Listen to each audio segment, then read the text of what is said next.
Hello, BBCers. Welcome to another episode 140. We've got Nathan, Saltu, Mott, and we've got Coach Curtis. First name Coach, last name Curtis. Today, I want to kick it off with a very important story. I'm going to try and highlight the important points of this story. Now, to give a little bit of context, his name's Leper Cooper. He's 33. He's married. He plays League of Legends. He's a CNC machinist. He works with metal and program machines. Now, he's an old school player. He's been playing since 2011. He swapped roles many times. He was actually a jungler back in the day. 3 years ago, he got a review from you when you were doing your... Just started my YouTube channel. Started 3 years ago. It's on your YouTube channel right now. It's an Iron Skarner review. And Leper Cooper recently made goal 4. And this might be one of the most important stories we share.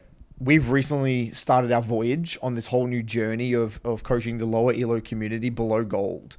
And it is absolutely fascinating to see, why this guy was in this ELO bracket for so long, what sort of narratives were keeping him here, and basically breaking down this story. And there is a lot here to unpack. Very interesting. Very, very interesting. I'm intrigued, Curtis. Okay.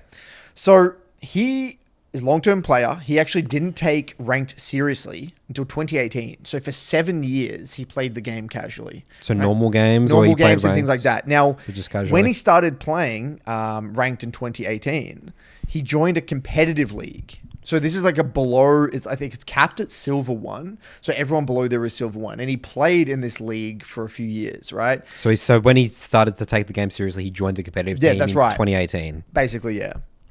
And he played support and he played top and he won like the leagues in this thing. He got like a lot of confidence playing in these lower ELO competitive leagues. And he said he got very comfortable kind of like as a shot caller. He viewed himself as a shot caller and he felt as though he had a good understanding of like the macro aspect of the game essentially. And he felt like, he said when he was moving into solo queue, he really struggled with the chaos of solo queue moving back from competitive. He got used to the whole aspect of everyone's communicating information and telling him, giving him things and telling everyone what to do and they're genuinely listening to you. He got very comfortable with that and he had success in competitive doing that. So that was like his bread and butter. That was like that's kind of, I guess, the start of his real rank journey, right? Okay. Anyway, he really enjoyed that. He developed more on the leadership and communication side of things, and he didn't really focus on improving as an individual player in game. So he was a jungler or mid laner in these. I think he played top and support, and then he has also played jungle. He swapped roles a lot. This is one of his big problems that we'll see through this story is that he's swapped roles many times. So yeah, he started to really improve. He viewed himself kind of like as the captain of the team. So he really tried to focus on leadership and communication. But he says most of these skills did not benefit him at all in solo queue. In fact, they hurt me. It became very easy to blame my teammates for not listening to me. It's undeniable that I developed a delusional assessment of my game knowledge. How am I stuck with these people when I know so much more than they do? They aren't playing the game right was a common thought throughout these years. With everything I did in my organized play world, I assumed that my knowledge and my mind were obviously my greatest strengths. And he didn't think it was something that he really needed to fix. And he feels as though this is actually very common within the silver and below. He's noticed as people he's in his community and people he's spoken to, they have a very heightened, they believe that they understand a lot about the game. Like they have this kind of, I wouldn't say ego, but this belief that they have, they've got the macro element and the knowledge aspect of the game down pat because of these leagues and these things that they compete with. And winning and beating the players that are similar rank. That's right. Out macroing them in a way. That's right. And they view that they're winning through communication and all this stuff, right? So in his first competitive season, he was a jungler. And he was actually Iron, and that's at the time where he got introduced to your channel and he got that Skarner review. And as he continued in competitive play, he would swap to support and then top, and then he actually eventually came across the Broken by Concept, and he actually rode into the Mailbag on episode 13. The name rings a bell, Leper Cooper. And we kind of suggested that he was overcomplicating things. Yeah. And so at the time, he hung around my first Discord, like the coaches club back in the day, and he was convinced that his main role was always going to be top. So he kind of went back to top. Anyway, in the winter season of 2022, I hit my lowest point. I was on the worst team I'd ever been on. I felt I needed to change my role. My greatest strengths of shot calling and team leadership didn't work the greatest when I was on an island away from the action. I wanted to swap to mid and join the MLA. It had been 2 years of listening to the BBC, trying to be growth-minded, but not really having a process. Yet again, I had to accept that doing things my way wasn't getting any results. In April 2022, he joined the MLA. Now, over his time in competitive, he realized in hindsight that I continually ran from my problems when it got hard. I would really feel good about my I would feel really good about my improvement. I would plateau, and at that time, I would call it a wall. Rather than trying to climb the wall, I would swap champion or swap role and run swiftly back to the wall. I felt like I was improving, but I was just getting good at improving back to the same point.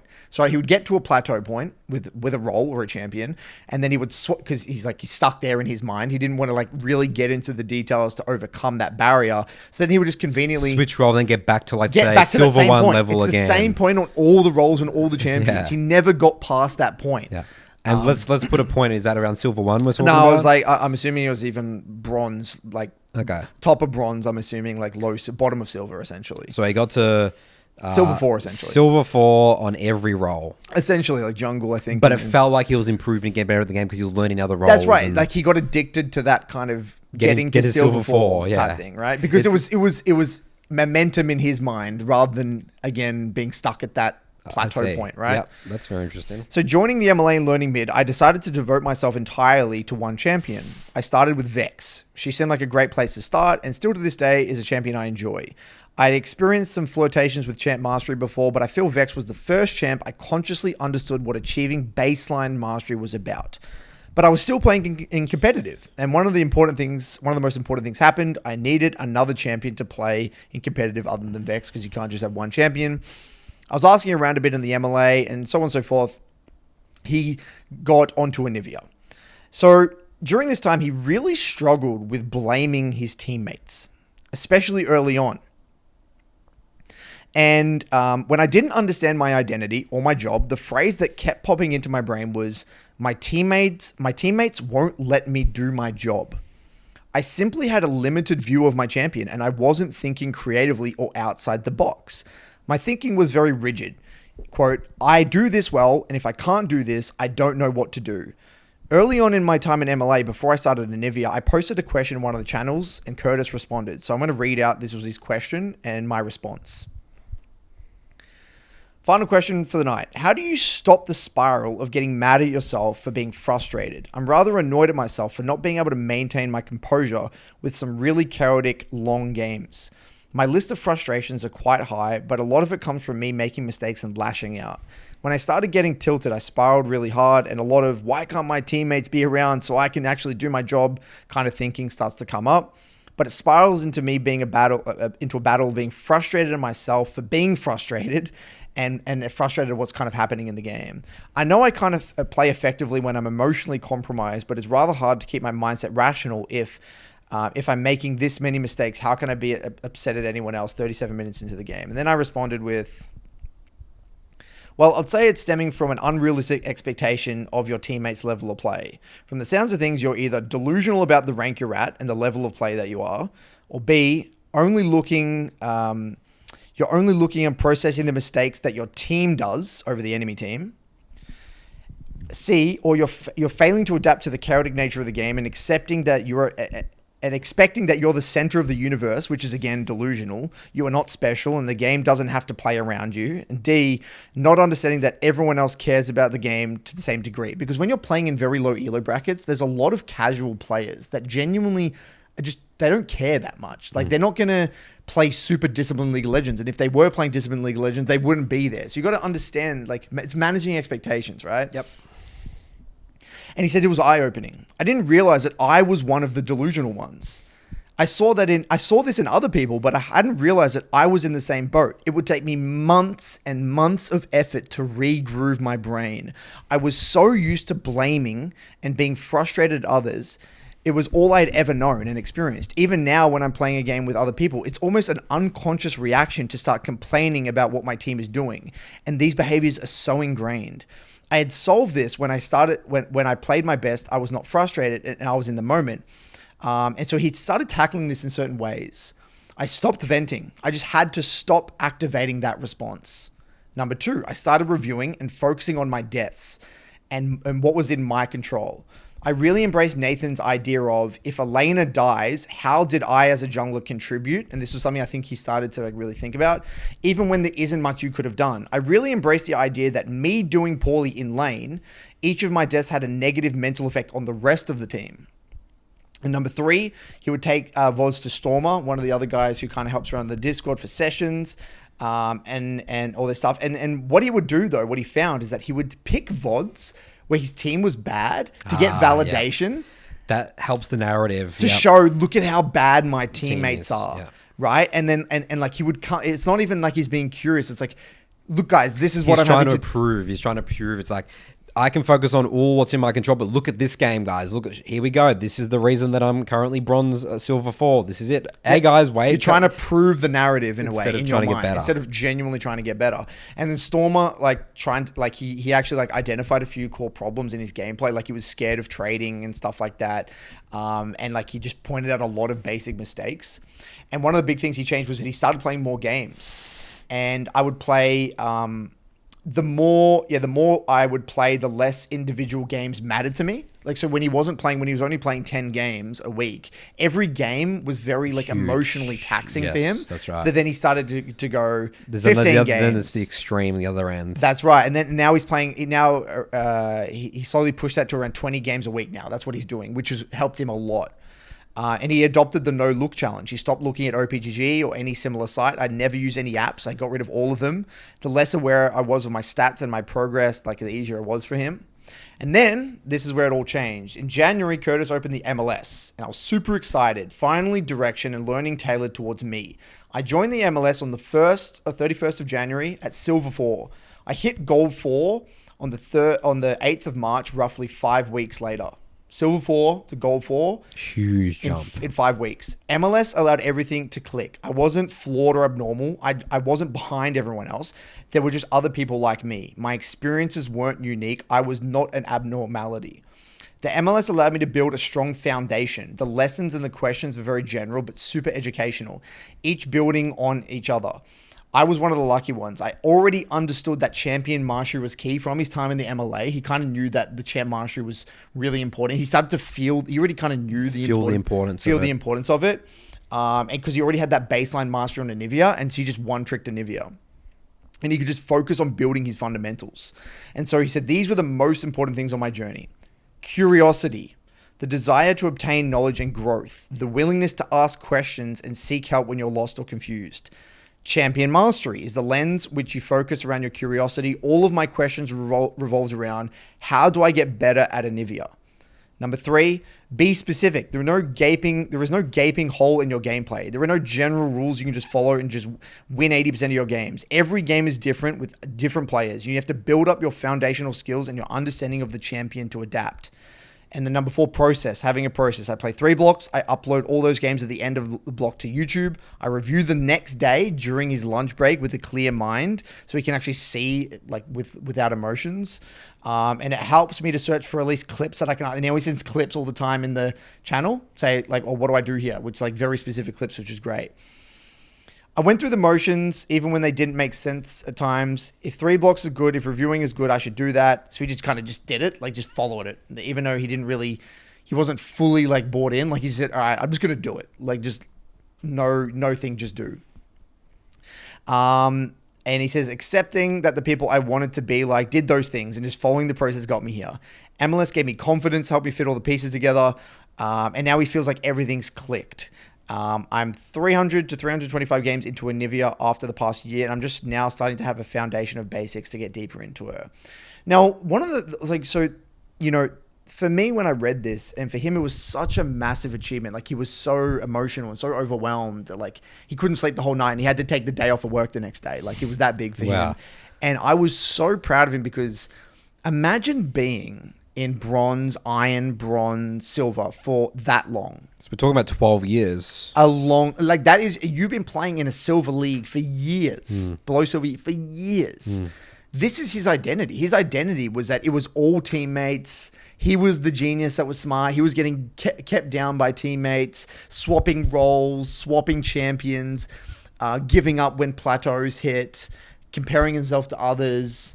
The works. Like, this is literally probably as hard as you get. He's 33 years old, married, full-time job. Lots of responsibilities.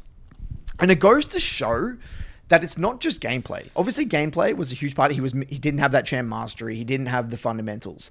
But the narratives that we couldn't even get into that until we addressed the narratives.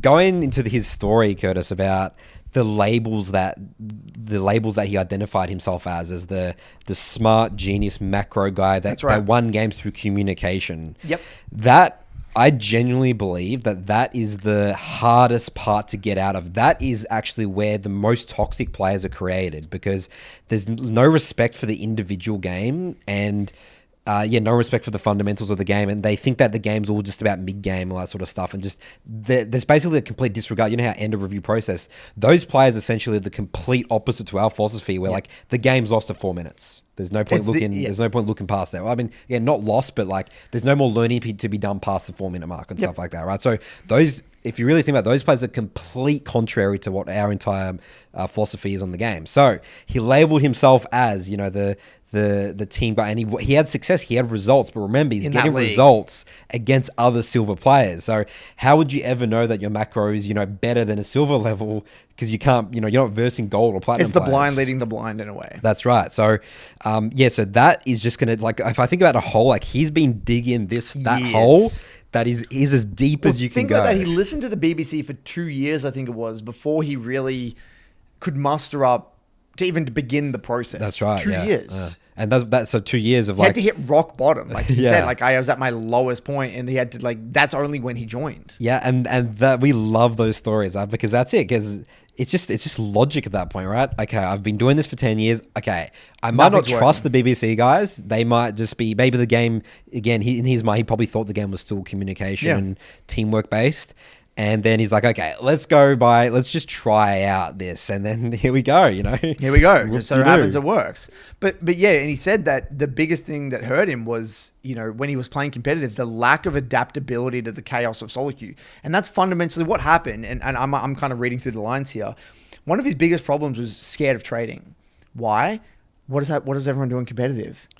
Everyone is so conservative and competitive. Right, all everyone does is just farm. Yeah. So what everyone does in competitive, as we all know, when you go into Clash and things like that, the trading is way less heavy. Like I'm not going to say every game, but for the most part, because people don't want to make as many mistakes. People don't want to make mistakes, and everyone's just playing conservative. Everyone's just like farm early game, and then it'll be some mid game team fight. That's typically how a lot of competitive. Any major competitive thing happens, no matter the ELO bracket. People play conservative. So he probably got away with that for so long because the people that he's versing in those competitive leagues are also playing defensive. Everyone's playing defensive. So then when he goes to solo queue and everyone starts to posture aggressively, he was just shocked, and like he just couldn't adapt to that. But again, he wouldn't get into the details and try to fix that because he believed he was playing right. Everyone else is playing wrong. I'm the one that knows everything. I'm winning these competitions. I'm doing. Yeah, that's why I say that those actually become the most toxic players, but it's weird because you wouldn't think that. It's such a way you think like you're like a wholesome, like I love the team aspect of the game, but yeah, you don't actually realize, and it's counter. It actually creates a very elitist mentality in a way without even them realizing. No. It's like everyone else is bad, I'm good. It looks innocent on the surface. But deep down is actually very toxic. That's right, and he actually was quite toxic. Like he wouldn't. I don't think he'd be vocal about it, but like he would try to show everyone how bad everyone else is, and like it's all that is toxic by nature. Like he's just focusing on everyone else's mistakes and not his own mistakes. The lack of curiosity. Remember when we spoke to GamerDad and we were talking about the whole competitive versus solo queue thing? Remember GamerDad's reaction when we said that League's an individual game, not a team game? And we had that comparison. Remember, he was shocked when we said a team of Diamond 4 players who have perfect communication, scrim all the time, they've been scrimming, playing together for 2-3 years, will never, ever even come close. They'll lose in 15 minutes to a full challenger team. Yep. And he was shocked. He's shocked, Remember yeah. that initial reaction? So again, this is the thing that people still genuinely believe about the game. They don't really get it. You know? Yeah. And so, that's the thing, the danger. And there's always a reason, because this is the thing. Like, it's very easy to write off someone who's in these lower elo brackets as just an untalented gamer, right? That's the convenient thing to say, isn't Yes, it? it is. 33-year-old, works full time, married, boomer, get the fuck out. But that's not the case. Like, he's not bad at I watch his gameplay. It's not like he's incapable of being good at the game. Definitely learn it's a skill. this. It's just a skill that you can learn. You can build But upon the skill. What's hard is, again, the way I view it is that when we're teaching these players, they're not starting at 0.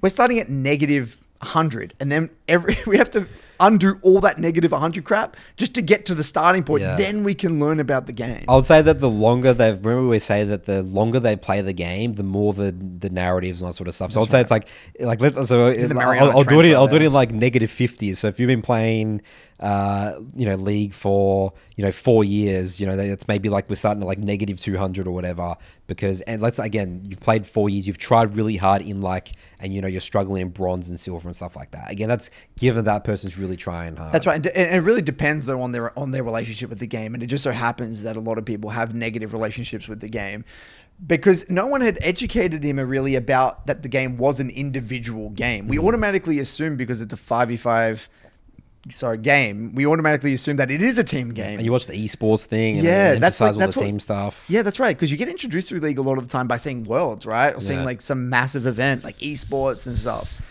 But it's a different game. It literally is just a different game. Esports is just different.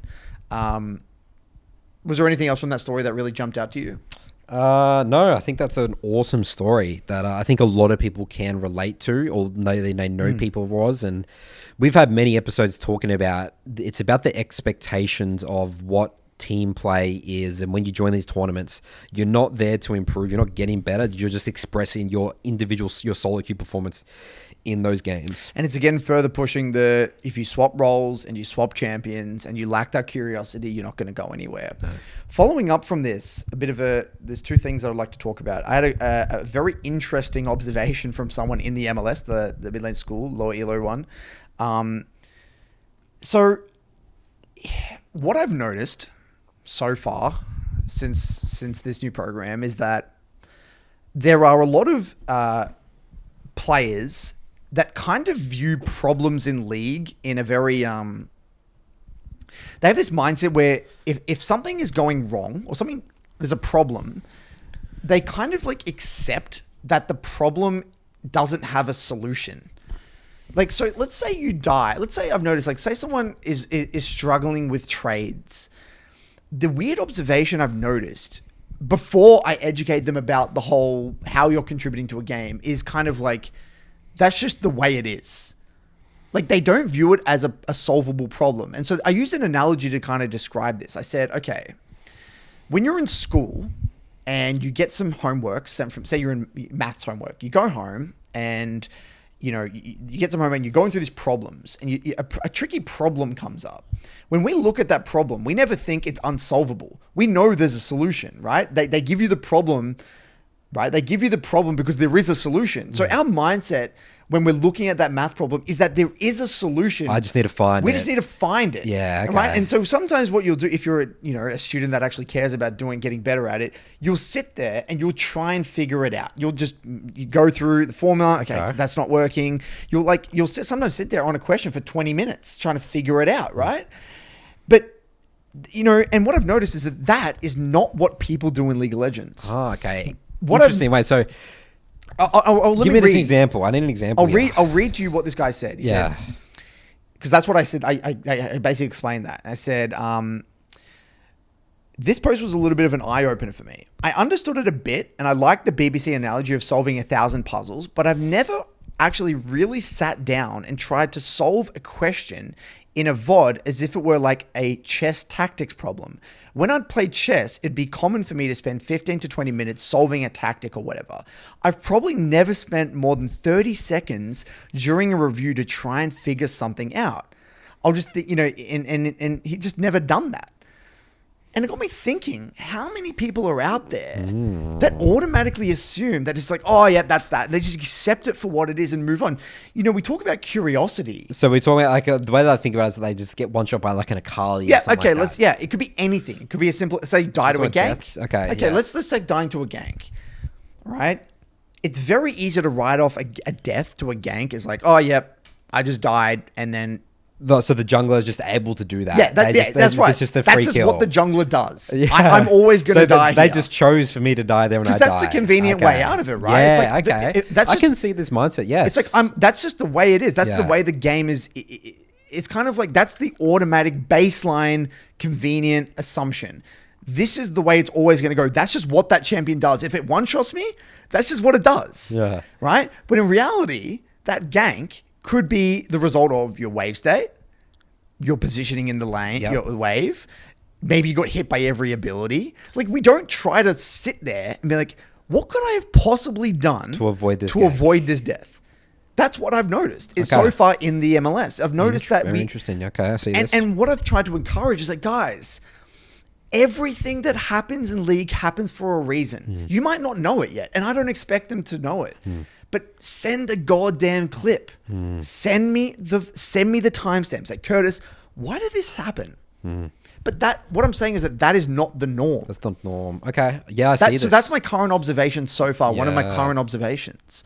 So I've been trying to get across, you know, we talk a lot about curiosity. I've been using that analogy of a maths problem. So very succinctly, TLDR, they don't think, the baseline assumption is that there isn't a solution. But it's very important, because if you don't think there's a solution, you're not going to attempt. You're not going to attempt it. No. You see what I mean? Yeah, I can definitely say. I think that's the crux of people getting stuck, because they're never trying. They don't think there's a solution to. There has to be. You have to believe in some way. There may not be, right? There are sometimes there may not be. That's right. I'm going to say that right now. Yeah, we know that. Like, sometimes it is what it is. There's nothing you can do. There is that does happen, but I would say by far the overwhelming majority of the time, there is something you could have done. It's fascinating to me. Yeah, I never even, again, because I just assume that when you say I'm going to be improving at League of Legends, that's my baseline assumption, but it's not. That's dangerous. You can't. No. I had the same thing. I assumed that if you're joining a program and trying to get better at a skill, you would view it like a skill, and you would try to like be. The curiosity it's just not there for gaming in League of Legends. For League of Legends, it's just not. It's just, that's going to take, and that's what we're sort of doing with the podcast. It's just going to take decades, really. But how strange is that? He did that for chess. Yeah, because chess has that respect, and people know but League of Legends doesn't. It's just again, people just think it's just a game, and you the way you win games is just having really fancy KDAs and I don't know, and you just how mechanics max people and stuff like that. Yeah, it's very we are very niche here on this podcast, aren't we, Curtis? Now that I think about it, aren't we? Because it's very dangerous of us to assume that that's what everyone believes. I agree. It is very dangerous. Like, we both need to be aware of this in our programs, even in the main programs. Honestly, I think a lot of people probably have some variant of that. Yeah. Oh, I can think about some of my platinum reviews and stuff like that. I know that there's been no attempt to solve the problem. That's right. But the attempt is so important, because you raised this you said this really great analogy a few episodes ago, where when you're in class and you would pretend you're trying. Yeah. That's how I feel sometimes. So like pretend you're really trying to work it out, like miss. Yeah, this. No, because what happens is you pretend you attempted the homework last night. You say, I just couldn't understand it, and then like they sit there and then they go through it, but you never actually attempted. But it's like you're pretending that you're trying, and you're trying to you're pretending that you're trying to get out of it. Yeah, to get out of that. To justify it or whatever it might be. I mean, there's many reasons. It's basically just as a student to not get in trouble for not doing your homework. Right, and in our case with reviews, it's like, you know, sometimes we get the feeling that someone hasn't been curious and hasn't tried to problem solve, and then they say, "Oh yeah, I just don't know what's happened," but they could have probably solved many of the things here. It's this laziness, which again segues into this beautiful post. Milk Puddle, we love Milk Puddle. Aiden on the BBC, in the BBC universe. I want to share something he wrote here.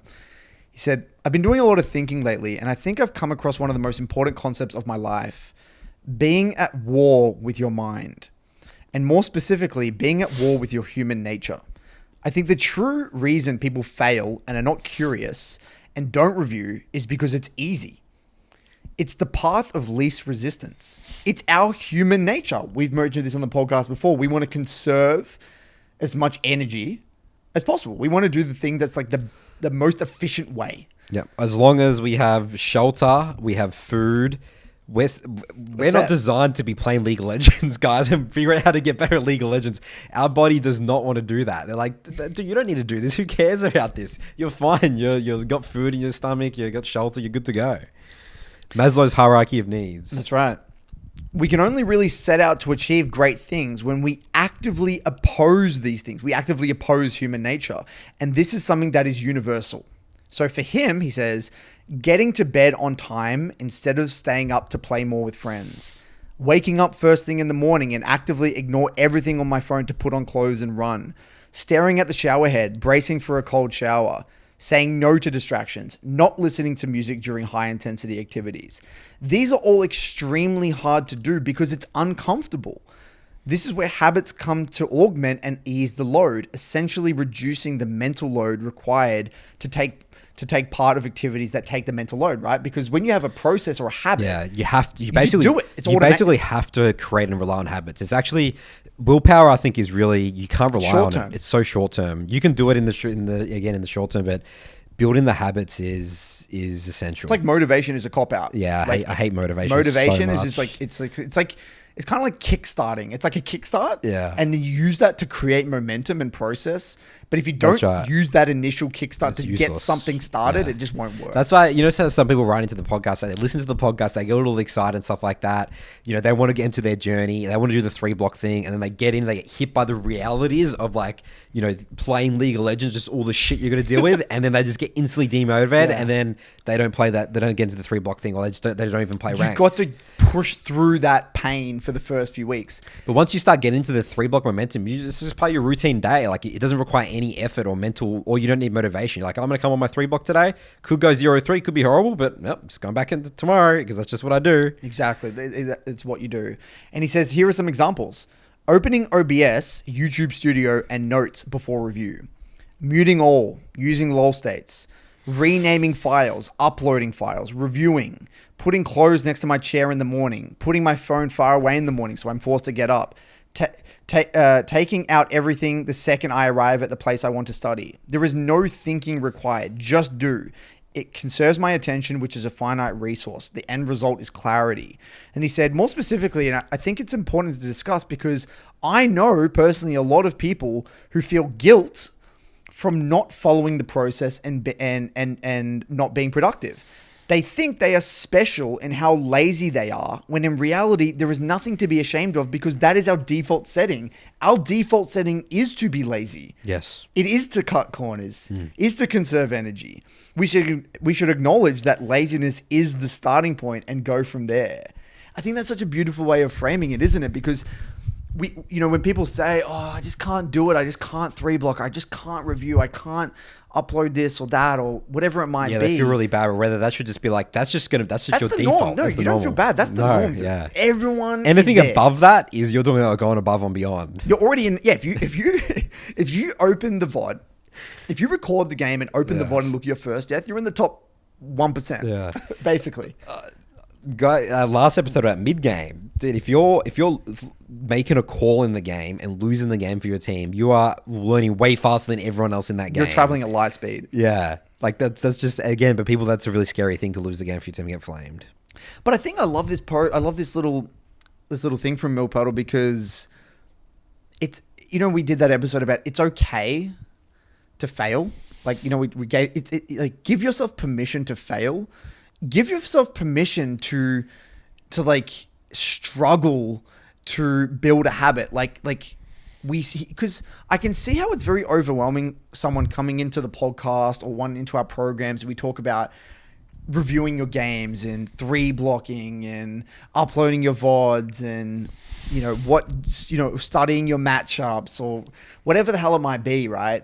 And we had to develop these habits ourselves as well. It's not like it was easy. It's not like you go from 0 to 100. It's not like we're special. We're special, or in any way. You're like born, like we were born this way. We're like, I'm going to review League of Legends games. Here we go. Like, it's still hard for us to wake up in the morning. Yeah. It's still hard for us to do, do the reviews every single day, stay focused, take time to do reviews, make content, run these communities.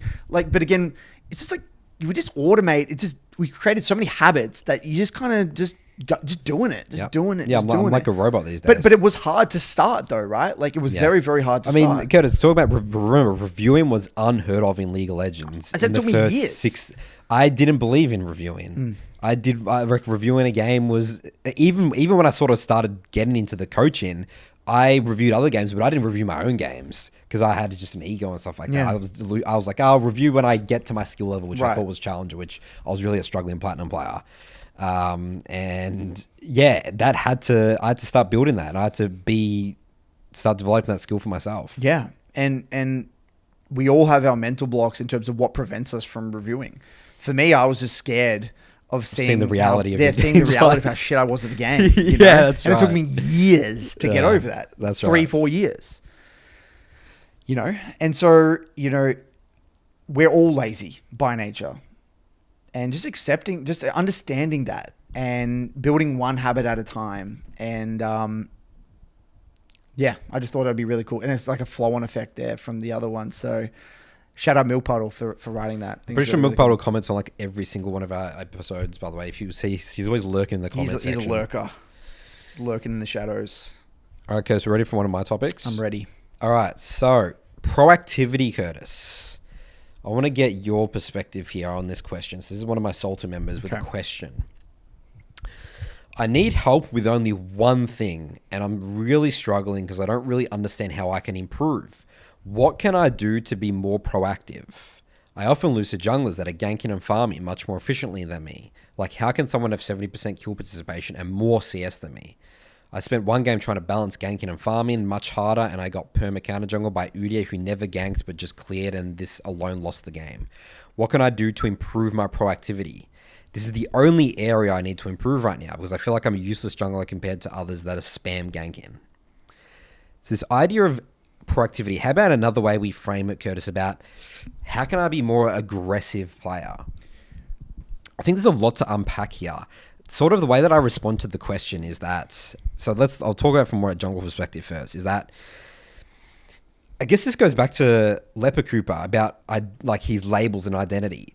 You can't just be an aggressive jungler or a permanently proactive jungler. Like, the way League of Legends works, people in lane, as a jungler's perspective, they heavy trade. If they don't heavy trade, gank threat is seriously reduced. That's usually when you hit your camps.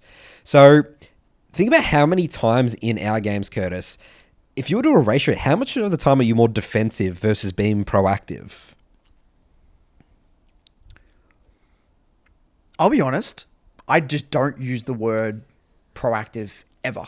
It's not really a word. I don't even use it, do I? I actually can't remember the last time I've used the word proactive in my games or my coaching. I used to think of that way back in the day. It feels like when that word's I don't know what it means. It's like a mode or something like that. You like turn on and off, but you can't because the way that we view the game, there's either aggressive options, punish, or you can't, right? I view it as just risk and low percentage, high percentage. Low percentage, high percentage. That's we talk about that a lot. That's what that's why I interpret that question. It's like, these players are making a lot of low percentage plays that happen to work. I don't know. I really struggle to understand. Okay, so I'm going to answer it in my way, and this could be very wrong. Let's hear it. I don't really think styles exist until the very highest level. Okay, so I want to use the analogy of kind of like F1. Okay. At the end of the day, in F1, there's kind of like an optimal way to go around the track, right? They've got it like, even if you go-karting, if you go to a local go-kart track, there's like a little map and it will tell you what the fastest way. How wide to go the corners. Yeah, it will literally draw out the path, what the most optimal Yep. path to go around this track is, right? Okay. So that is like the baseline. It's like, okay, until you can do this like consistently, it's only then when you've got, say, 10 drivers doing the perfect path, then small discrepancies in terms of aggressive creates your style. It's like there is no styles until everyone's playing at the high level. Like, because the way I view it, right, is that we just tie back to the high percentage, low percentage. We talk about up until master tier, you're not really playing League of Legends. You are playing a version of League of Legends, but it's not real League of Legends. Real League of Legends starts at master, because roughly around master, because that is now when everyone has champ mastery. Typically, everyone knows the fundamentals. Everyone knows what all the champions do. So, and no one's not making basic mechanical blunders anymore. There's a certain game pace, and there's like every time you make a move, there's a response. There's a response. Instantly. Below master. There is so many basic errors that you're simply missed opportunities. So many basic missed opportunities, and so many basic errors that you're kind of simply able to capitalize on other people's mistakes. You don't actually even have to be, if we use that word, kind of proactive. You just got to be ready to opportunistically capitalize on other people's mistakes. But at master tier, you can't really do that anymore, because there's not enough basic errors that people are making that you can sit back and relax. So the way I view it is that aggressive, if we think, let's talk really high elo players like Bo, he will take an aggressive route or make an aggressive decision, but it's like calculated. Like, he knows what he's doing. It's like capitalizing on a tendency of a player, or he knows where that person's attention is focused. It's like very calculated aggression in a way. But like what he's talking about, what I think he's referring to, is like uncalculated aggression. Like, just, I'm going to go in and invade this jungler. That's right. I have no idea if it's going to work or not. And if it works, it works. If it doesn't, it doesn't. There's a very big difference between bow aggression and a random platinum aggression. If you were to break down, a bow, like a rank 1 player, it actually all makes sense. Everything makes sense. Their aggression is actually, again, very calculated. But yeah, I think that the way people think, and it's distorted the way they think about this, because they think that you just suddenly turn this mode on and then suddenly like the game, like all these great things are going to happen. Yeah. Let's view it like this. I'm going to empathize with this client here. Okay. So in his mind, I'm assuming it works something like this. He's a jungler, and in his mind, there are like 5 choices of things he can do. And one is like invade the jungler, one is gank, and then the other one's like farm camps. Yeah. So in his mind, the ganking and the invading is like the aggressive option, and the defensive option is farm. When in reality, one is an optimal play and will get you more, and one is a suboptimal play. That's the way you got to view it. Yep. Right? And you either have the confidence to take the optimal play, or you have a knowledge and the insight to take the optimal play, or you don't. So I don't really view it as aggressive or non-aggressive. It's like the decision is either correct or incorrect, or optimal or suboptimal. If you could go top and gank someone and kill someone and create a win condition, or you can farm a camp, it's not that one is more aggressive than the other. One's correct and one's incorrect. Right? That's like the way. Yep. Especially the when we're teaching the game, again, like below master and stuff like that, for sure. Sometimes the best and the most highest and actually technically an aggressive option is not take that gank, reset, spend 1,500 gold, and then be aggressive on the other thing. So this is going to get into the details. It's just impossible. You can't be general in terms of... It's too general. I can't be proactive. Like, if I was to review that game, there's millions of things that would be that he's letting the enemy jungler do... Like, he's showing on the map and then giving the enemy team aggressive options, basically. Oh, there'd just be so many little things adding up to that. Right, so it's really important to... and it's funny how he mentioned as well that this is like the only thing he needs to work on, because if you actually really think about a player that is able to identify... What rank is this guy? Platinum. Okay. Let's say I was thinking about if there was a player that knew when to be aggressive at every single moment of the time, and it's the correct move. That player is basically a challenger player. They're bored. They're pro, right? Like I was saying, like this is not a skill that you magically learn, or it's a mode you switch. Aggression ties into your game knowledge, your game sense, your champ mastery. No, yeah, expanding on this, what it actually is, Nathan, is your ability to process information. Yes. The more information you can process, the more options are going to be available to you. You see more. And that takes a shitload of muscle memory, champ mastery, everything to develop. So it's again, moving away from this idea that this is is like a skill or a label that you put yourself in. You suddenly become this type of player, but that's not how the game works. Especially as a jungler. I feel like as a jungler, the game You're is... really at the mercy of laners. If everyone's full HP, right? But this isn't the case. But if no one trades you, let's say you've got like a Vlad mid, a Kayle top, and a Soraka Zeri bot lane, right? That's a really bad draft, obviously. But then the enemy team's always full HP. You can't be proactive. You're getting pushed in. It's all your job is to just be defensive and protect lanes and protect dives, right? So again, let's say if I was suddenly an aggressive jungler and I was put in that game, I can't be aggressive. There's no optimal aggressive play. That's right. Yeah, and tying back to that F1 analogy, sometimes you can't aggressively overtake someone because that'd be a dumb decision. You're going to crash into someone. Yeah, sometimes right. you just got to be conservative, just chill and get overtaken. Yeah, or something, you know. Yeah. So I don't know. I think really what he's really struggling with is processing information. Yeah. Right. Like he's not able to know why is that lane gankable? What's happening with the wave state? Are they heavy trading? What's the nature of that matchup? You know, all that stuff. Like that's information. That's information that is telling you the likelihood of what something is going on there, right?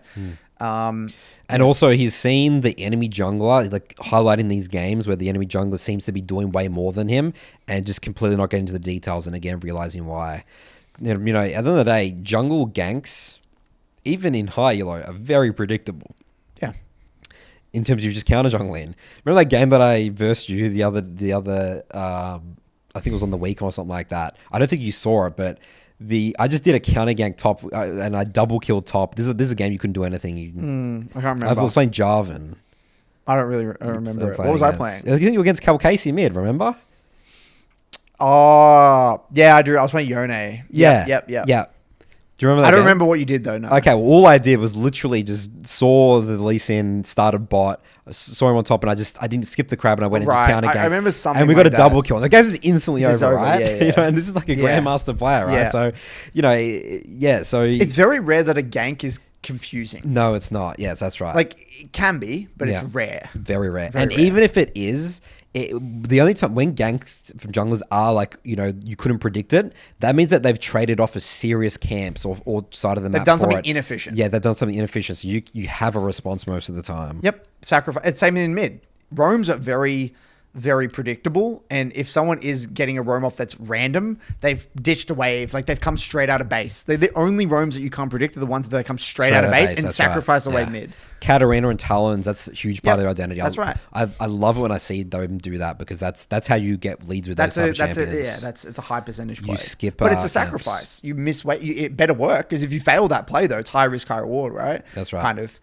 Again, depending on the situation. Sometimes it's not high risk. Sometimes it's very high percentage because you just see the wave state. Look at the heavy trading. Yeah. So it's not. You wouldn't even say it's risk in that situation. It's not.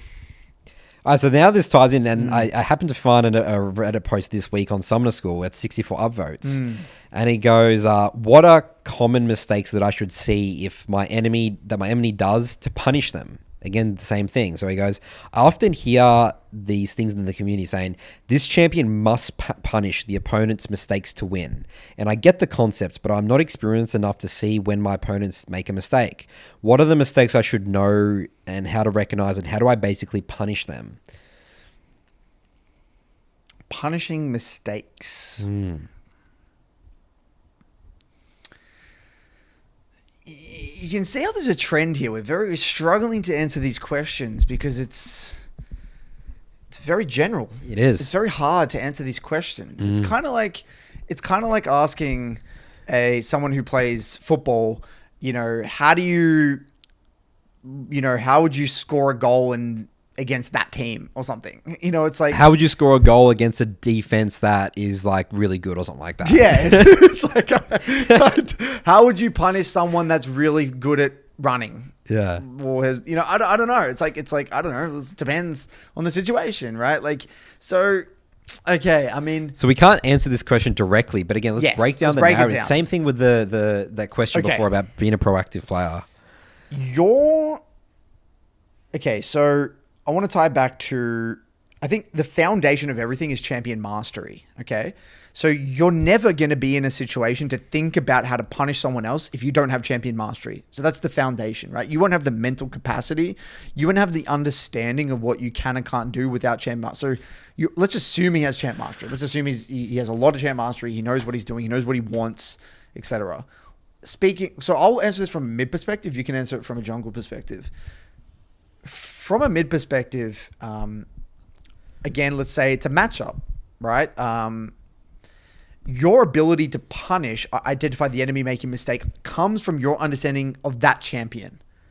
So what I tell people is when you're reviewing games, don't just review things from your perspective, review it from their perspective. Like, what does Yasuo want? Say I'm playing Victor. To understand a matchup, you can't just understand what you want into Yasuo. You need to understand what Yasuo wants. That's what great matchup understanding is. So a lot of great understanding of mid comes from, okay, I kind of know what I want. I know what I want, but I don't have the luxury of getting every single thing I want. So let's say I'm playing Victor and I want to bully this guy under tower, but I can't bully a Yasuo under tower. So, okay, what does Yasuo not want? Okay, Yasuo doesn't want the wave stuck on my side because then he's vulnerable to ganks. He can't take trades down the long lane, so on and so forth. He can't die me. He can't unbreak freezes, right? So my strategy is actually punishing his weakness rather than pushing my advantage. You know what I mean? Yep. So my ability to punish him I only have that possibility if I understand what he wants and what he doesn't want. So if you're struggling to punish a specific champion, you get specific about what that champion wants. What's their identity? What are their strengths and weaknesses? What does it not want? And sometimes asking a main of that champion or oftentimes your intuition will tell you what feels good and what's bad, right? You're playing a Yasuo. Okay, I'm playing Victor into a Yasuo. Oh yeah, probably doesn't feel good, when the wave's on his side. I feel like I'm just keep getting ran down. Okay, let me try something different. Okay, what happens when the wave's on my side? Oh, it feels a bit safer. You get the point, right? From them. So you're saying that the foundation is you need to tick off first, know exactly what you want. Yep. And then it's thinking about what the enemy team wants, and then you're able to figure out what to punish. That's what right. the enemy lane events. Yep. What was that quote you had? Was it from Alonso or something like that in terms of his percentage? Yes. I'm gonna talk a little bit of this later, but Alonso, shout out Fernando Alonso for winning. He came podium. We got a podium, right? Last week in Formula One for Aston Martin. And there was a quote from one of the commentators, saying like he's like having a conversation like while he's driving. He's in a race, like he's like doing really good in a race, and he's like asking and talking to like the people in his, like the strategists, like telling them what to do. Like he's like thinking about what they're gonna do. He's thinking about what the other teams are doing. Like he was in a position where he was trying to like think about what Mercedes were doing, this other car, right? And then he was like, oh yeah, so what we'll do, like we'll just wait and see what they do. We'll react. He's like telling the strategist what to do. Whilst he's driving insane speeds. So apparently what people say is like using 30% of his brain to drive and 70% of his brain to think about what other people are doing around him. Like their tire strategy or what they're doing. That's how freed up his mental stack is to like doing his actual task. He's got so much muscle memory. He's thinking his of all this champion other mastery stuff. of the car. He already knows what his car wants, how it feels to drive his car. Now he's thinking about... He already knows how to do his job. Now he's thinking about what is their job. I'm going to talk a lot about this later in the clip section. Okay. But yes, League of Legends at the end game, when you play your best league, when I play my best league, you're not really it's already assumed knowledge what you want. You are one with the champion. You know what fights you like, what you don't like, what you can do, who you can kill, who kills you. That's all assumed knowledge. We know that. Now I can put myself in the brain of them. If I were them, what would I really not want? What would be the most annoying thing? How are they thinking? How are they feeling?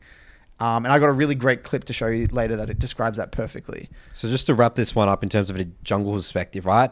It completely changes based on the champion you're playing, right? So let's say the common thing that we're seeing here is level 3 ganks, right? They do 3 camps, they have 12 CS, they do Red Krugs Raptors, and they level 3 gank bot or something like that. So let's say if I'm playing a champion like a Lease or something like that, some really early aggressive champion.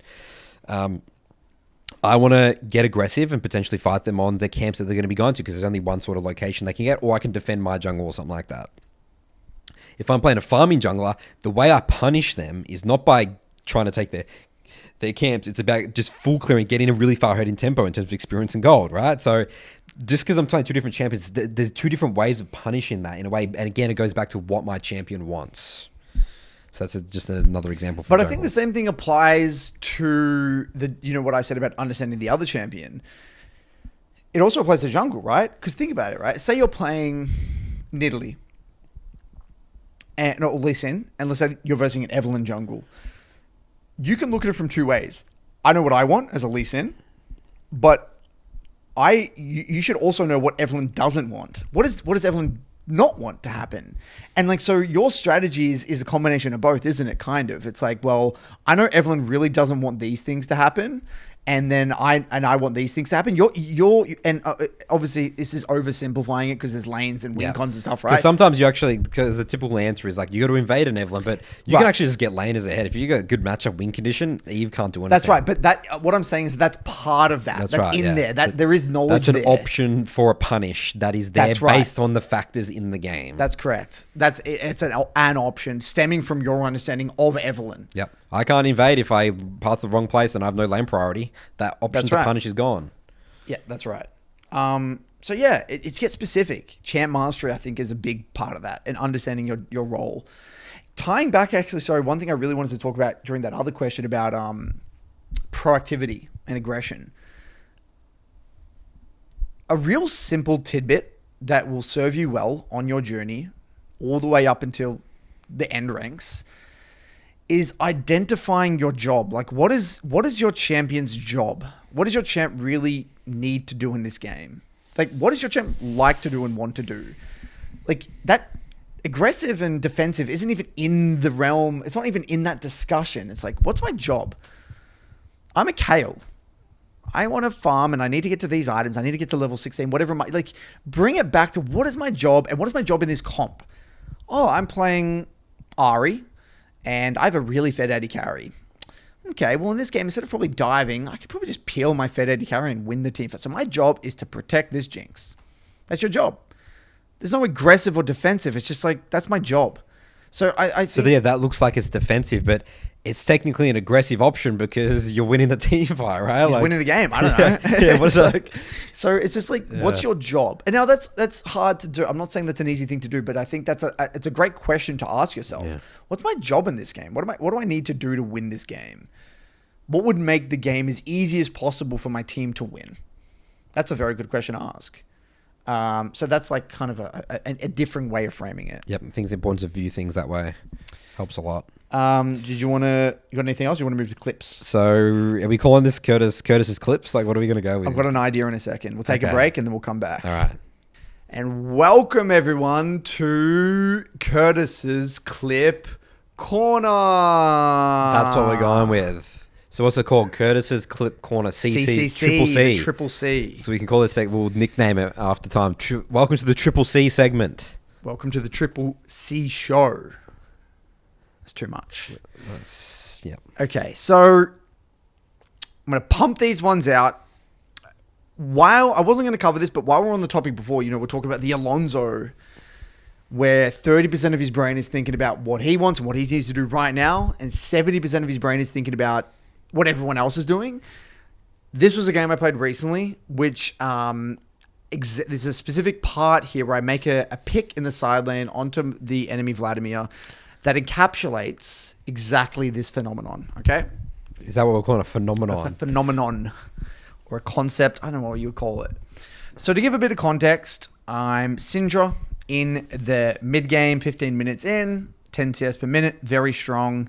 And the enemy Vladimir mid rotated from bot lane all the way. So we're in mid game, so we're both in bot lane now. Yep, you're side laning bot. Side laning bot. And the mid laner that I was versing roamed from bot lane and basically got like a double kill or triple kill onto my AD carry, my support, and my jungle who were making a play mid. Yeah. This was my fault. I didn't actually do good quality pings, and Vlad was able to get those cleanup kills.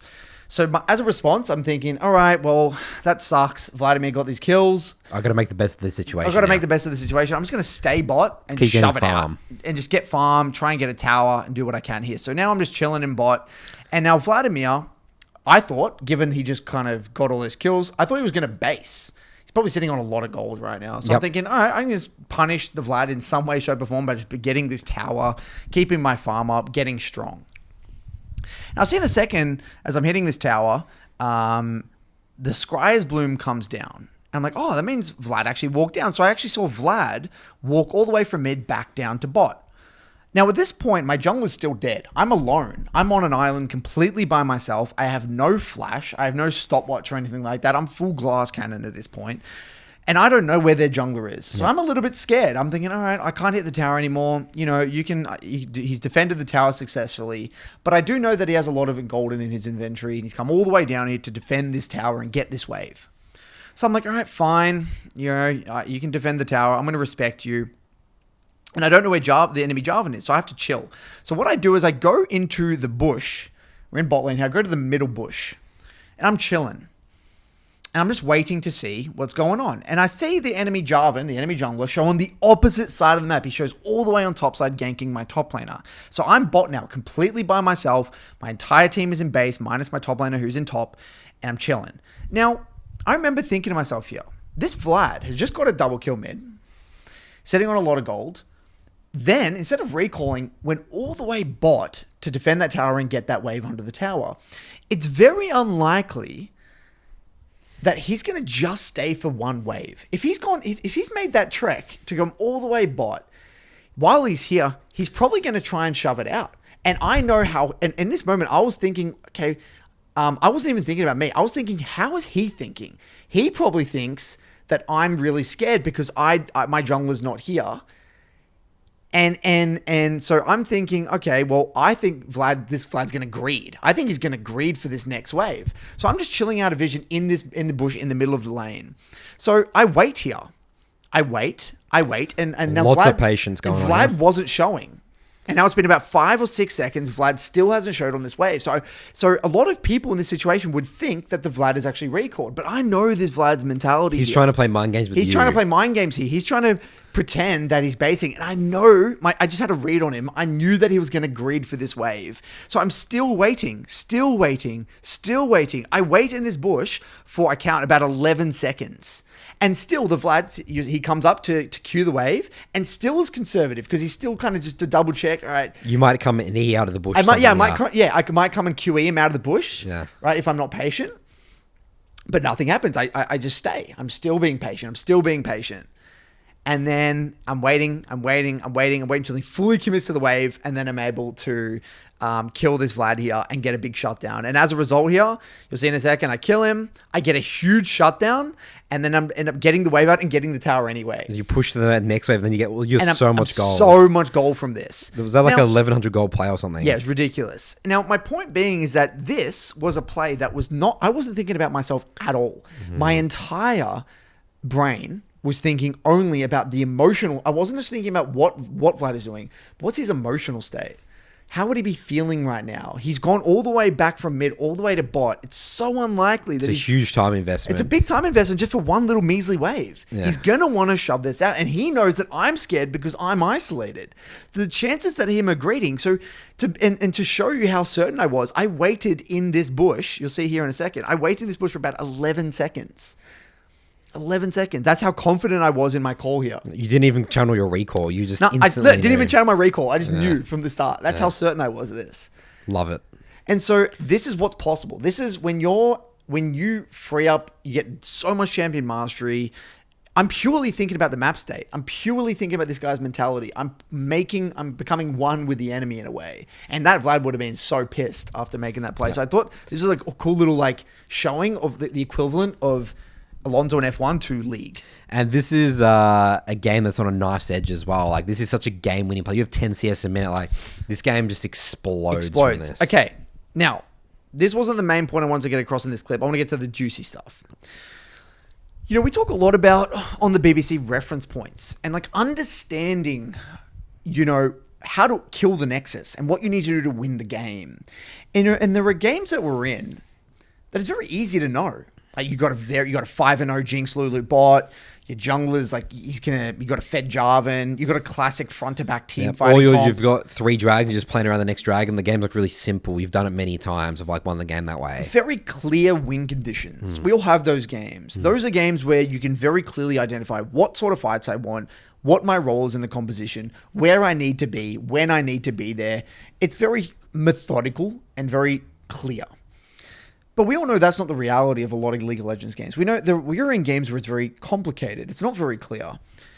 This is a game where when you're playing a mage, guys, mages specifically here, Victor, Orianna, Syndra, champs like this, you don't actually have much proactive play potential. If my team is behind and I don't have ultra clear ways, like I'm not playing an assassin, I'm not playing a Rek'Sai jungle that can do all these crazy side lane picks. There's not many things I can do. The way of winning a game is not ultra clear. So the way I view it is that we have reference points in relation to how to kill the Nexus, like in terms of objectives, win conditions and stuff. And then we have reference points in terms of champion mastery. What does my champion specifically want to do? What is my champion good at? When am I strong? All that sort of stuff, right? So in this game, to give a little bit of context, after I kill this Vlad, I come back, and we're at about the 17-minute mark. I want to freeze frame right here. To give a bit of context, we are 17 minutes into the game. We've got 2 dragons, great, but it's a Cloud Soul. The enemy Vlad is 5-2. My top lane's losing and was actually really struggling in the 1v1. We got solo killed a few times, so the enemy Kennen top is doing quite well. My bot lane was actually, that was starting to really fall behind in farm. The down 48 farm. Both my side lanes were struggling in mid-game hard. And I'll definitely rather have the Rakan here than the Ashe that's 0-5. Yeah, so we have a... Rakan's so hard. So I've got a Zeri Ashe bot lane and my Ashe support is 0-5 right now. The enemy have a Xayah Rakan. And also to give a little bit of context, I think this is actually relevant. I've got a jungle main, first timing Zeri, and they have a good, like basically a pro player, semi-pro player playing Xayah, and they got Xayah Rakan. So I knew this game, that this is a hard situation to be in. Now, as a Syndra, when I look at this game state, my mind, right, I don't know how I'm going to win. If you ask me, if you pulled me aside in this game and said, Curtis, how are you going to win this game? I don't know. If you sat there in the lab and you're trying to figure out this crazy strategy or something, you just would never come up with anything. There's no answer. There's no way for me as a Syndra in this game to know what the game is going to look like. I don't know.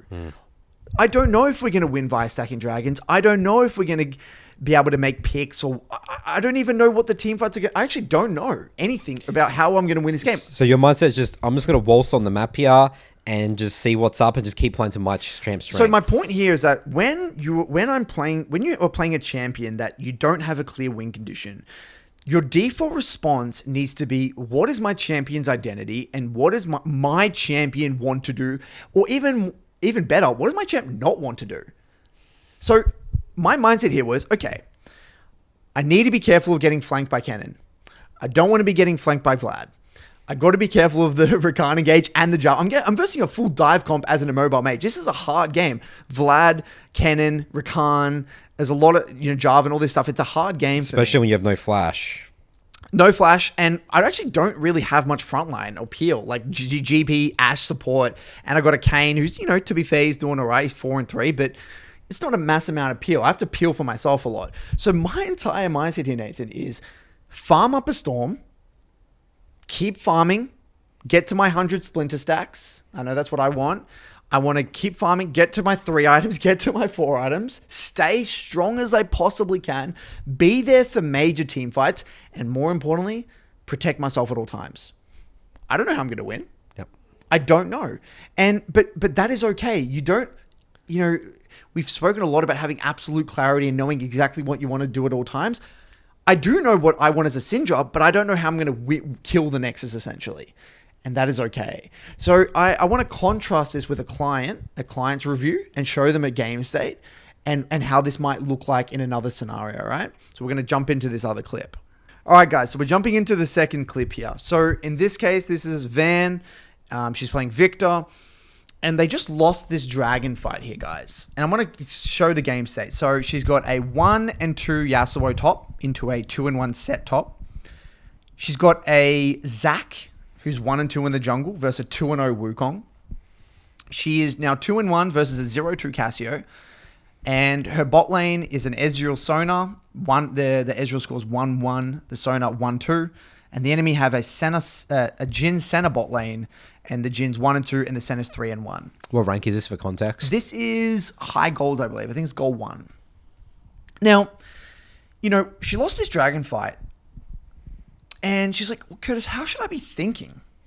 Like, she said, I felt lost. She said, Curtis, I felt lost, and I don't know what my job is here, and I don't know how I should be thinking. What should I do here? And I said, Van, she said, no, she actually asked specifically, how do I win the game? Like, how should I think about winning the game here? And I said, Van, I don't know. I don't know how to win. I don't know how you're going to win this game. Okay. If I'm in this situation, I don't feel safe enough with no flash into a fed Wukong to shove into Cassio. Your bot lane is losing 2v2 hard. They were, especially now. Your top lane's losing. You've got 2 losing sides at this point. You're playing an immobile mage with no flash into a fed Wukong. You don't have proactive, talking about things like big plays you can make. Fancy plays. Big fancy plays. You're not playing as a fed Galio, a fed Ari, a fed TF, or something like that. You don't have the luxury to do major big dick plays, right? So here, I said, okay, let's default to champion mastery. What does Victor want and not want? Keep your farm up high. Try and get your E-passive, get that E-passive going. Get to your 2 items. Protect yourself at all times. Don't get flanked by the set. Just basic Victor champion mastery. Okay? This is actually very replicable even to a lot of 80 carries as well. A lot of 80 carries will be in this situation where they don't actually have much they can do but farm and be strong and get to the items. Be there for major fights. Call off. Like if there's a play that won't work, say no to plays. But a lot of this, it's not really big proactive plays, is it, Nathan? No, it's nothing fancy. And I don't know really what's going to pan out. I'm actually, and this is what the analogy I use here, Nathan? We love good old Bruce Lee here. Be like water. That's what I said. Be like water. I don't know what's going to happen. You got to be ready to adapt, say no to things, say yes to things, protect yourself at all times, farm up, be ready. Now, you might slowly bleed out and lose this game. Okay? But you want to slowly bleed out and make the game as hard as possible for them to win by not making any more big mistakes. Yep. And it just so happens, especially in actually all elo brackets, people make big mistakes. When they're really far ahead, they get really cocky and they can easily throw into. And all it takes is a big Victor fight that you haven't died, you've played well, you've protected yourself at all times to be really annoying. All it takes is the enemy not stacking dragons properly, them not using Rift Herald properly. You get stall out mid lane, you wave clear for days, and it's very common for these games to get stalled out to 3 items. Yep. Very reasonable. Yep. So it's okay, guys, if you feel lost. Sometimes you are going to be in games like this, situations like this. That is very normal. Even to this day, like I showed before, that is very normal. Now, from a jungler's perspective, Nathan, how does this all... It's very different to a jungler, isn't it? Or is it? I don't know. What's your take on all this, Nathan? Yeah, so, it is interesting for a jungler because, I look at the game state here and I look at Zac and, this game, this is end of review. Zac's ended the review way before this, right? Like, he's got 3 losing lanes and, the Wukong's quite fed. So... I'd say, for Zac, it's a little bit, your win condition, your combo here is the Zac Yasuo combo, right? So that's really, I always say you can always win a game with the Zac Yasuo combo. Right.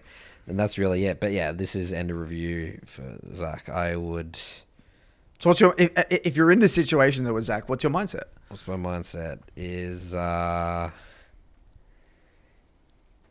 similar things. Just sit back, relax, and enjoy the show, and adapt like water, and try and play around Yasuo ults. Try and get picks with Yasuo ult. That's really it.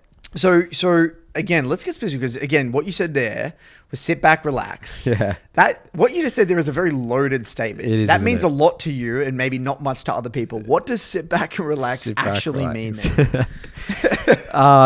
not actually relaxing. You're probably gonna have to bust your balls this game to find opportunities, but What does that mean? What does sit back, relax mean? Sit back, relax mean, yeah, just wait for the enemy team to make mistakes, and they'll make mistakes. So continue to farm as best as you possibly can. Force the enemy team to walk into you when they have a numbers disadvantage, when someone's in the side lane, If pushing. Wukong shows maybe somewhere on the other side of the map, Make maybe, another play, maybe you can make a trade. play. Yep. Put pressure on the Wukong by being ready to capitalize on plays. Say no to maybe give Rift, Yep. give Dragons. Yep.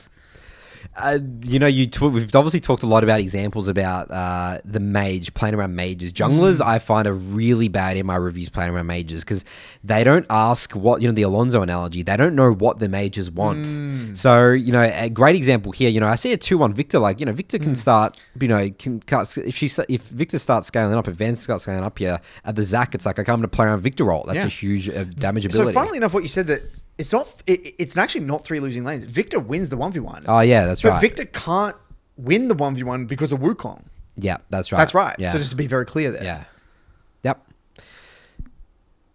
Yeah, so I just wanted to really highlight that it's okay. You're going to be feeling confused. That's really the point I really wanted to get across here. I've got one more clip, very quick, that I thought would be a juicy little tidbit here to finish off with. So let's dive into the last clip. So this is from Kozo, resident Kassadin player, one of our Kassadin players, master tier in EU West. And I called him out on something here. Okay? So he's playing Kassadin. We're in the mid game, 17 minutes in.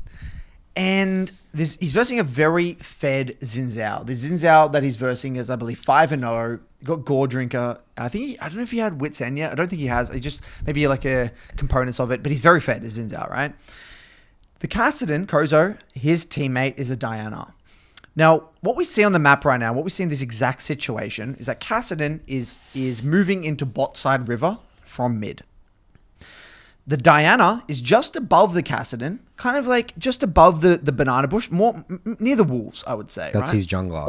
On the red side, we are. Yep. Right? The Xin Zhao is outside the dragon. Now, I'm going to play it out just to give a bit of context, and we're going to rewind. So Kassadin walks over to the Xin Zhao, cues him, and then ease him. Diana jumps in, and then Diana has to flash out, and then the Diana dies to the Xin Zhao. Oh, these are my favorite clips. Okay. So we're going to go back here. I asked him, I said, what were you trying to do here to the Xin Zhao? Yeah, what's our intention? What's your intention here with this Xin Zhao? And he said, I wasn't trying to kill. I was just trying to just poke and run away. Yep, that's right. That's right. I was just trying to poke and run away. Yep.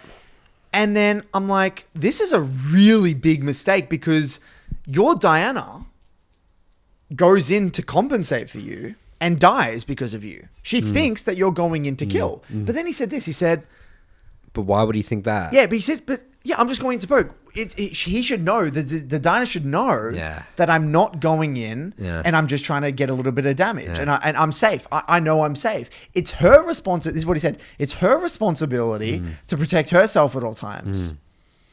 And this is what I said. Hear this one out, Nathan.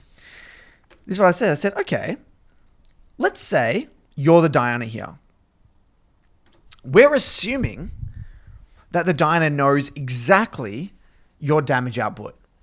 We're assuming that Diana knows exactly what you want here. This is a lot to assume. You're assuming that Diana knows exactly what you want. He's reading your mind, and you're assuming that Diana knows exactly what you mean right now. Okay, let's flip the switch. Let's say you actually did think you could kill the Xin Zhao for whatever reason, and Diana, thinking that you're not going to go in, runs away. Say Diana backs off right now. What? In the majority of solo queue games, we're not just going to talk about this situation, but in the majority of solo queue games, how many out of 10 times, Nathan, if this happened, let's say a similar situation happened 10 times, and then the mid laner went in and the jungler backed off, what would the mid laner now say to the jungler? Why did my jungler not know I could kill? We have killed him. We're going to kill him. Why didn't they come and follow up on me? That jungler works both ways. would get flamed. Yeah. That jungler would literally get flamed. So the Diana covering her ass in this situation, probably scared of getting flamed, is just committing to whatever play you do. She's probably feeling low confidence. Yeah. The game's hard, whatever. And then she's just going on whatever she sees her mid laner do. Yeah, so this is talking about the psychology of players and your teammates. And this is what people struggle with the chaos. I mean, he's right. I mean, yeah, technically it is. This is Diana could or should or whatever know this. Like, this is obviously bad her going in here. But, you know, again, it works both ways. It's like if she doesn't, then she's getting flamed. She's getting flamed, right? So what I said, okay, if you can't assume that the jungler knows exactly what you're thinking. If you're going in just to poke and jump, riff walk out, you need to ping back. You shouldn't even do this. It's gonna bait your teammate in. It's not worth it because remember, you're influencing your teammates via Through your body language. yeah. Right? We spoke about influencing through body language. And solo queue is just an environment where you got to make it as easy as possible for your teammates to play the game. This is not making it easy. This is so, what's the word? There's like a lack of information. There's so much up in the air. Like, Dinah doesn't know what you're doing. You didn't ping. You're just walking very aggressively into this guy to try and trade. Maybe it could have been like he back pings here and then gets the chunk. That might be maybe if you could back ping or something like that. But my point being here is it's crazy how the response here is he should know that. It's and I said let's put yourself in imagine if, you know, Dinah was doing the same thing with Phase Rush. Maybe Dinah was going for a chunk and running away. You would riff walk in or something. You would be like, what the hell? What are you doing? Yeah, that's right. It's so easy to get flamed. As everyone's on edge. Remember in Soul King, everyone's on edge, and no one wants to mess up because they're going to get flamed, right? Yeah. Like, that's a huge part of the psychology of League of Legends. So this also ties into a poor plan executed well is better than a great plan executed poorly. She's probably thinking, all right, well, this does suck, but I might as well, you know, go down with a fight type thing, right? So I just think that this is fascinating from a psychology perspective. It is, yes. It is a tricky one. It's a tricky one to review. It is. I just said it's your fault, straight up. Okay. I told him. I said it's very simple. If you want to take max responsibility, you take could max definitely responsibility. You influenced your Dinah. You didn't make it clear. You baited in your Dinah, and you got it. You blew her flash and got her killed and gave a shutdown. Yeah. End of review. Yeah. You know. So yeah, I just and again, to come to that conclusion, you would have to take maximum responsibility. Yeah. Yeah, and this is the way you got to be thinking. Even though, again, even though your teammates look like they're in the wrong, it's just such a powerful thing, and it just makes the journey in the game more fun to just take max responsibility. Again, yeah, you're right. It's very miserable to walk away from this experience being like, it's frustrating. Dinah sucks. Yeah. My jungler sucks. She should Nothing know I that. could do. This Nothing game's I could over. do. Move on. Yeah. You get so much more out of it. It's so much more fun, isn't it? When you're like, oh yeah, I actually probably could have made that clearer, and I could see it from her perspective, and I'd probably do the same thing, right? So I think that's it for clips. We're going to be moving into mailbag. Yep. Mailbag. Away we go. Welcome back for Nathan's mailbag. Jingle, jingle, jingle song. Alrighty then, our first question. Really funny that the timing of this question about the aggression subject that we mainly covered this podcast episode. The title of this email is Importance of Training / Learning Aggression. Hi Curtis and Nathan, my name's Matt, but I go by Ryuko on OCE. I'm currently Gold 1 Jin 1 trick, climbing to my peak rank of Platinum 4. For reference, I started playing... Not Jin mid? No, it's Jin ADC. For reference, I started playing League in late 2018 as my first MOBA. I played ranked at level 30 and played my placements and landed in Bronze 4. In Season 9, I learned AD carry and ranked and climbed to Gold, where I've sat until 2022, due to lack of motivation to play ranked. In Season 12, 2022, I climbed into Plat, where I finished the season. I have a gaming background in primarily FPS games like Counter-Strike and Overwatch. I'm a recent BBCer, and I'm attempting to take your philosophy into my LoL sessions in an attempt to improve. My question today is in regards to aggression in game. In one of your episodes, I can't recall which, you both discussed the Korean server and how aggressive they are in the early game. I would say the way I play is the complete opposite. That being, I play a reserved playstyle with the primary goal of converting enemy mistakes into leads by making what I think are high percentage plays.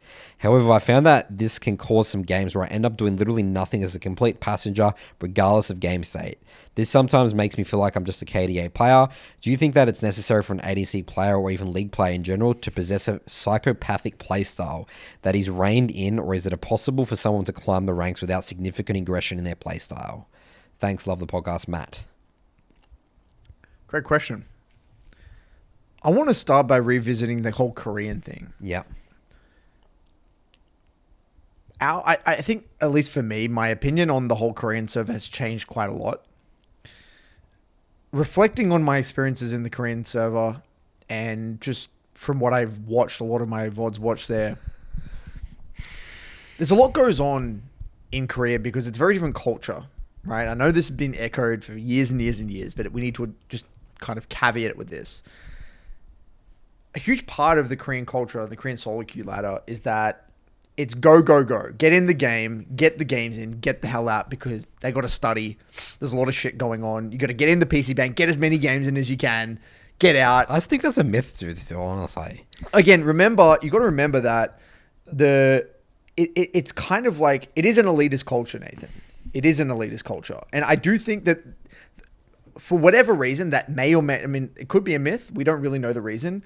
But for whatever the reason is, objectively, there is a lot of low percentage plays happening. Okay, yeah. Yep. Right? Am I wrong in saying that? No. I think there's a lot of low percentage plays. Level 1 plays just running in 50-50 yes, coin flip. When we went to Korea, when I observed my own games, every game was a level 1 invade.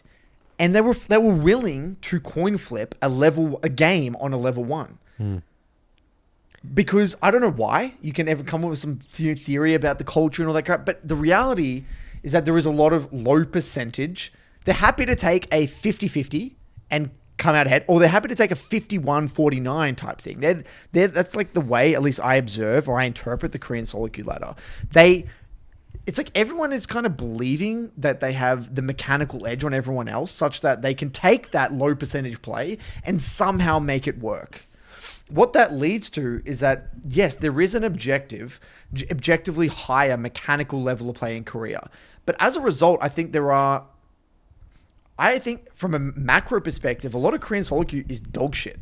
Like straight up, like bad. Like I think Korean solo queue ladder has its strengths. They are very good skirmishing. The skirmishing is objectively better, especially at the high elo ranks. But the macro, it's very different. It's a lot of low percentage gameplay.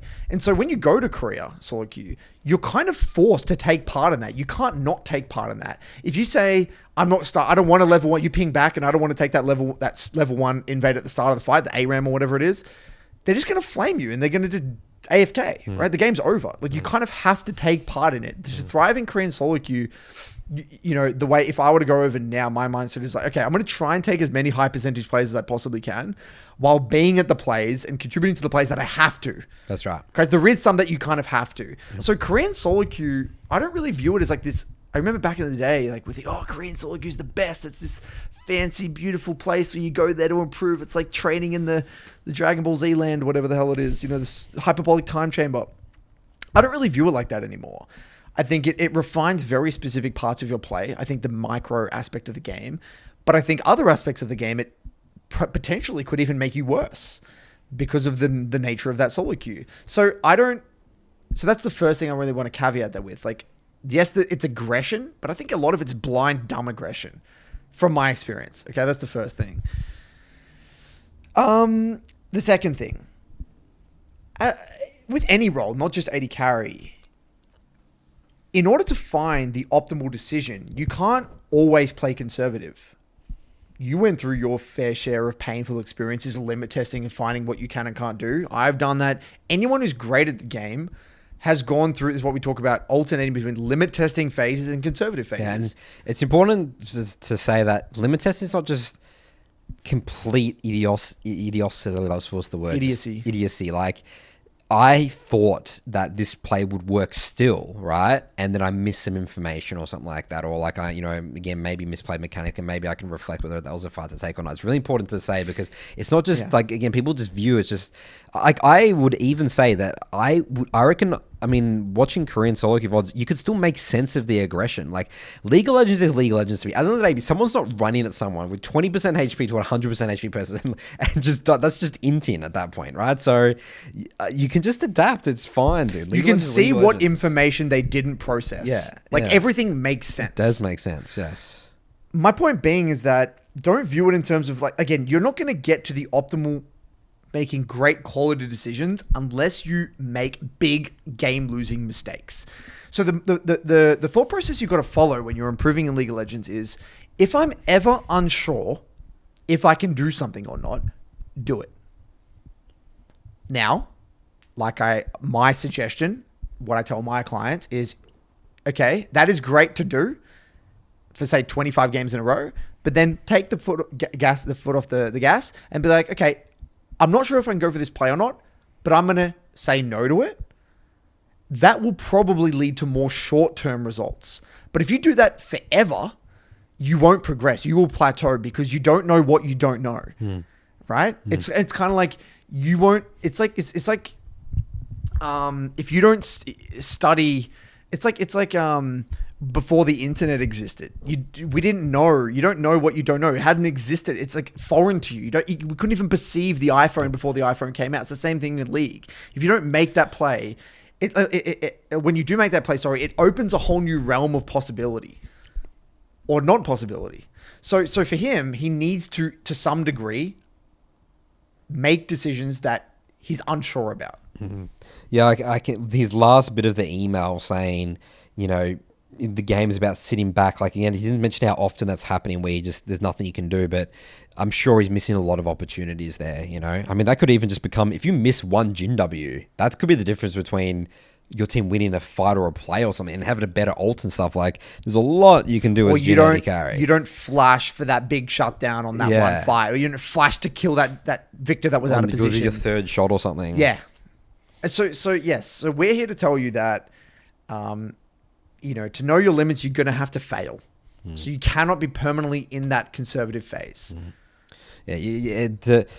For League of Legends in general, you can't really improve that. Like, his answer is, can you climb without being going quote unquote aggressive? Like, again, I don't like that mode, that thinking. It's like, if you don't punish the enemy for mistakes, that's like completely tied to your skill level, essentially. That's right. Like, as your skill levels develops, the muscle memory will become, it's like a punch. Again, it's not an aggressive or defensive play. It's just an optimal play, really. That's the way we view it. So the answer is no, you can't climb. If you're letting the enemy team do whatever they want and get away with things, then you're going to struggle to climb, especially your counterpart. That's right. Hopefully, I think that answers the question. I think that answers the question, yeah. All right. We'll finish off here with one more, which is actually more of a success story here. My journey. Hello, Zach here, and I was hoping to update you on my journey. I think Zach's written in before. I hit Diamond 4 in the preseason after being plat for over a year straight. However, Season 13 has been different, and my process has made me a different person entirely. Playing 3 blocks for the last 3 to 4 months, I just hit D1 after being told by a lot of my platinum friends I didn't deserve to even be Diamond in the first place. One major thing I had to consider was the people I had in my life. Many were just spreading negativity and making me not really enjoy the game that I love so much. And I had a really bad habit of comparing myself to other players, which overall created a poor mental state. When I was able to focus on removing these, I started to become the person I wanted to be. And another major thing I didn't understand is that I had to climb for myself, not to prove other people wrong, but to do it because I actually believed in myself. Doing something for another person is pointless because in hard times you are less likely to overcome the hardship. Making sure to play for improvement on champ mastery and win condition understanding was another big focus. No matter what the result was, I put everything I could into the game, making sure I never FF'd a game and tried to remove saying this game is over. I made sure I was reviewing all my games for the first 15 minutes. Once I accepted that I was making mistakes, I started to see improvement. Being able to see mistakes without having a bias was super impactful. I then started to be able to listen to the advice of other players because I wanted to improve so much. I want to shout out Amando, who has always been there for me and who has helped create the player I am today. The podcast has been super useful in transforming me into someone I'm happy with. So thank you guys for helping with something I didn't think was possible. Hopefully my journey can help people understand the process works if you just stick to it. Let's keep grinding, BBCers. Awesome. Great story. Yeah. And the key thing I want to highlight from there is, friendship group for League specifically, like, people can have really bad narratives around the game and be really jealous of friends out climbing them and stuff like that. So really important to manage. I've had many clients in Soul 2 that I had to like really give them a wake up call. It's like your friends are destroying your confidence and making you a way worse player. And it's not until that they shed those friends that they felt free and all that sort of stuff. So it's tough. I mean, it's tough to realize that maybe the people you surround yourself with are not supportive. Hate never comes from above. And on top of that, for a lot of people, it's scary to see one of their friends improve. Because it's like, oh my God, I thought this person was really not talented at the game, and oh my God, they're now Diamond 1. What does that make me? I thought I was more talented than them, and they're getting Diamond 1. It destroys their narrative. It destroys their narrative. You're hurting them by improving. Like their ego is getting ripped apart. Their entire view of themselves as a competitor or as a person, or all this stuff is getting challenged. It's like it's out of panic more than anything. Like I don't think they mean it. It's not like they want to attack you because they don't like you. It's more that it's a defense mechanism. It's them. They're trying to put you down so then they can make themselves feel better.